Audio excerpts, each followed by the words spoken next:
François Braun fait partie des nouvelles têtes qui ont émergé lors du remaniement du gouvernement Borne en juin 2022. Le médecin urgentiste a été nommé ministre de la Santé en lieu et place d'Olivier Véran qui avait eu à gérer la crise du Covid. François Braun est actuellement en première ligne devant les difficultés de l'hôpital en France. Il connaît aussi bien le côté médecin que le côté patient, puisque sa femme, gravement handicapée, est l'objet de toutes ses attentions.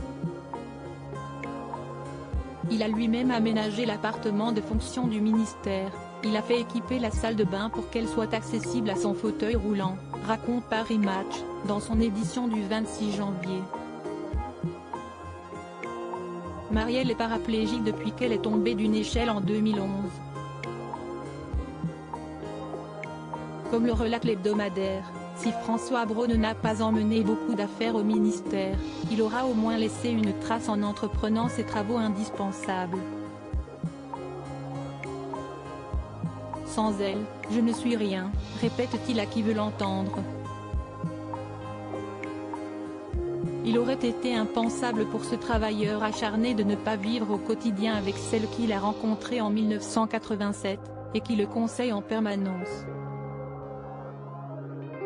Remaniement d'Emmanuel Macron, découvrez les ministres du gouvernement Borne. François Braun victime d'un infarctus suite aux attentats de Charlie Hebdo. Le ministre de la Santé, François Braun, cache au fond de sa mémoire un souvenir douloureux de l'une des journées les plus tragiques de l'histoire du pays de ces dernières années.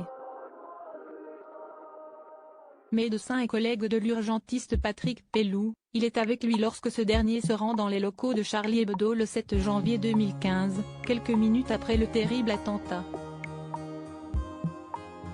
Après une journée d'horreur, François Braun reprend son service au CHU de Nancy, et fait un infarctus. Ce fut sans séquelles et ça m'a sauvé car, pendant 2 jours en soins intensifs puis au repos, je n'ai pas assisté à la prise d'otage de l'hypercaché ou à la marche pour Charlie, confie-t-il à Gala. Traumatisé par ce qu'il avait vu sur place, il avait également dû, le 7 janvier, écouter les confidences des survivants de la matinée au journal satirique lorsqu'il les avait trouvés sur la scène de l'assassinat. Des souvenirs qui ont profondément marqué celui qui est devenu ministre en juillet 2022. Crédit photo, Baptiste Autissier panoramique.